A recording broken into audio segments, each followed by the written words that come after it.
Alright guys, welcome back to the channel, and today we're talking about NNDM, Nano Dimension. Now, I've been giving a lot of picks on stocks, but we're seeing a lot of consolidation on some of these very valuable stocks, and I think there's a lot of upside coming on Nano Dimension. Now, Nano Dimension has seen a lot of good things with their tech and adoption of the tech as well. They were expected to lose on revenue basically quarter over quarter for the whole year of 2020, but they actually beat on a few quarters. We're going to cover a few articles on Nano Dimension and why I believe they are scaled to have an uptrend in the coming weeks. Now, I'm not a full bull or anything like that, but you can check my last videos and look at the stocks that I previously have mentioned and traded, and they've done pretty well. We are in one of the best markets of all time, so take it with a grain of salt. But before we get to that content, I need you to do one thing and one thing only. Hit that sub button down below, leave a thumbs up, and have the notifications turned on because we're posting videos every single day.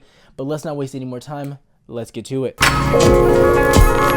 We have covered Nano Dimension before. I've gone over their company, everything about them, the really juicy stuff, and kind of scaling in. But then we got out of this position, but I'm very interested in re-entering for a longer term position at the moment. So we're going to cover the chart, so bear with me. But the few things I do want to cover, the CEO sent out a letter covering some key details regarding the year 2020 and kind of setting the bar high for 2021, which has me looking pretty bullish.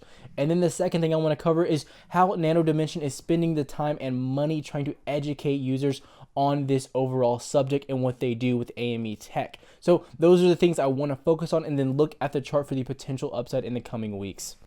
So the first thing we're going to cover is the letter to the shareholders. There was some really good stuff mentioned here, so I do want to go over this first. Yoav Stern, the CEO, is the one that actually wrote this letter out. So I'm going to highlight the most positive things that we need to take out from this letter. There wasn't really any negatives, but I just want to summarize it to a very short level, not keep you guys for 20-30 minutes. That's not what my videos are about. So the first thing, a large number of upgrades to the older Dragonfly Pro in our next generation system. As you see, the 24/7 Dragonfly LDM, which is indicative of a high level of customer satisfaction and their continued utilization of our machines. Approximately 70% of our Dragonfly Pro customers have upgraded their machines. This is very good that they're buying into maybe the cheaper models and then upgrading as they go. This is showing, like he said, the satisfaction and the overall how their products are developing, doing very well. This is something that I think is kind of overlooked, but I really love what we're seeing here.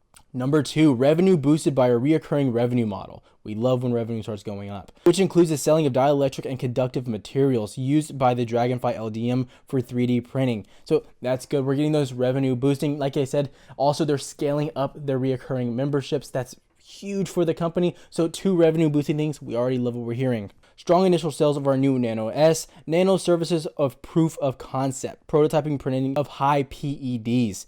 And I'm not talking performance enhancing drugs, for prospective customers who may have purchased our systems, but who instead paid us for the services as a result of stagnation of their capital expenses due to COVID-19. So COVID-19 really did hurt this business model. And the company did not expect to make that much revenue or have the growth that they did this year. So it really accelerated near the end of the year when COVID kind of was dying down somewhat, but I expect this to really start kicking in here in 2021, maybe the start of spring. We can really start seeing those revenue and sales jumpstart because COVID-19 is slowly dying down. We're getting those vaccines, all good news overall. Number 4, recurring revenues from customers with the annual services and support agreement. So just, extending those memberships longer and longer.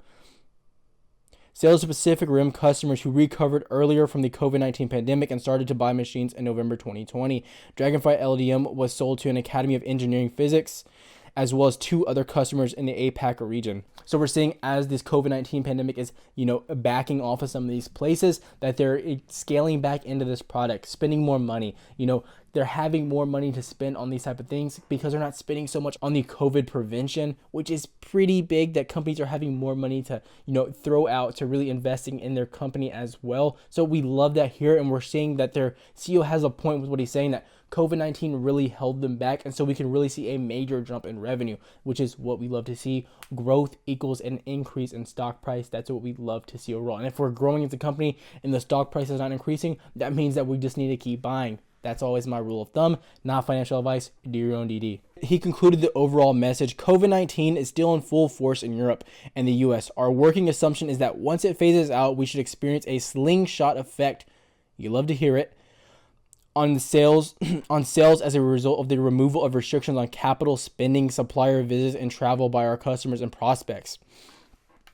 There's a few other things mentioned in this overall report, but we love what we're hearing. We're loving the optimism behind the CEO. Now, we don't want to take this fully as completely bullish, like this company is going to triple in revenue this year. We have to be realistic with our standpoints and what we're expecting from the company, our expectations. So I'm not there yet, but I think that there is massive room for growth. This has me very bullish, and the chart really has me excited because these are all talks about growth, but the stock isn't moving just quite yet. We're still consolidating, so I believe we are still in a great position to add to our stock positions here. And before we get into the charts, I do want to take a really quick look here. Like I mentioned, they're establishing the AME Academy. You can actually read this on Yahoo Finance, super easy read, just explaining how they're trying to educate more consumers about the product and getting into this, expanding the market overall. You want that market to expand, even if they're expanding it to where some of their competitors may get some revenue off of this, or they may lose some customers overall, some potential customers, you still want that market to expand and grow because it's overall going to benefit them in the long run.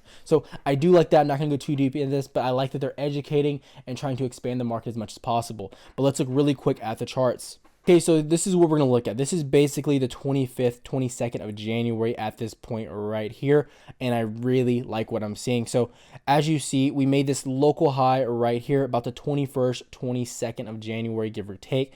And since then, we've overall had a downturn coming down and then kind of trending sideways as we speak right now in that median range of $15.5 to $16. But why does this have me so excited? Why do I like these entry levels? Why am I bullish on the stock? So there's a few things I do want to cover. First, we're going to talk about the OBV, a clear uptrend formed here. Clear. There's no denying it.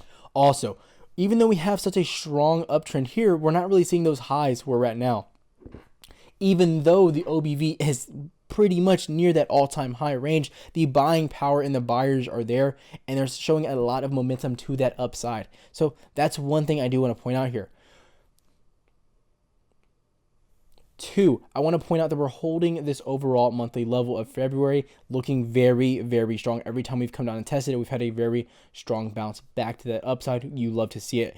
We did actually start the month out a little bit below it. We did start the month out a little bit below, but then pop right back up and, continue that trend, test it, and then the rest is history. Now we're starting this weekly level right here and holding it very strong, higher highs, looking very, very bullish. Combined with this OBV right here, this has me looking very strongly at the stock. I'm a little bit sad I didn't get entries on Friday, but going into Tuesday, I will be looking for entries. We don't have a trading week on Monday, or trading day, I'm sorry, so take that into account. We're holding the VWAP as well right there, even on that little slight dip that we had to end the day. I love what I'm seeing. I think there's a definite case for that upside potential to the 17 and then to the 18.5 range. Now, the question is once the buyers kick in, which they will, the buyers are going to kick in, can we maintain and break out of this level here? This $17, $18 range. Can we break through? Can we get over the hump, if you will? And I see this moving very similar to something like BNGO. BNGO, we just got in trading. It's sitting at about $15, $14 right now. Very, very bullish. We got in around 11.5, so we made pretty hefty profits there as well. I love what we're seeing, and I do think the volume is going to continue to ramp up here. I think they have more bullish news coming out as well, but the overall growth and revenue scheme from the company is what has me the most excited. And we're catching stocks lately on this consolidation phase, and I think we keep trading these as they are coming with these high growth potential companies. Now, these are newer companies, so be careful, but I love what NNDM is doing, and I definitely think it's a buy come Tuesday morning. All right, so looking at NNDM, I'm very excited. It's similar to how I felt about BNGO, not so much CPSH. GPSH is in a league of its own. I think it's going to have a massive run up come this week as well. I'm not selling to start the week. I'm at least holding till the end of the week next week. I'm seeing $30 to $35 on that stock. But on NMDM, I think we're going to see a $17 to $18 test come very, very soon. The volume, the OBV, everything is there. It's all setting up very nice. And then that letter sent out by the CEO has me very bullish as well. Overall, loving everything that they're providing. I think this is kind of dying down with the YouTubers and the overall social medias talking about NNDM. I think it's a sleeping giant right now. I think there's lots of volume creeping in, and I think that we could potentially miss this. Come Tuesday morning, Definitely going to be evaluating the stock for entries. I love this as a stock play, not playing options. I don't even know if you could trade options on it, but I'm looking at it as a stock play. I want that to be very, very clear. I love what it's doing. A lot of upside potential here. That's going to wrap up this video, guys. If you got something out of this, hit that sub button down below, leave a thumbs up, and have those notifications turned on. We post videos every single day, typically go live between 9:30 and 10 p.m. Central to cover the stocks that we trade over the day. And now we're going to be going over that 1 to 10K challenge on options and day trading, as well as some stock plays as well with that. So make sure you're tuning in, ask the questions, anything you need to ask. I'm live every single night, 9:30 to 10 p.m. Central, give or take that range. And I stay live for a pretty decent time. Anyways, guys, have a good one. Namaste.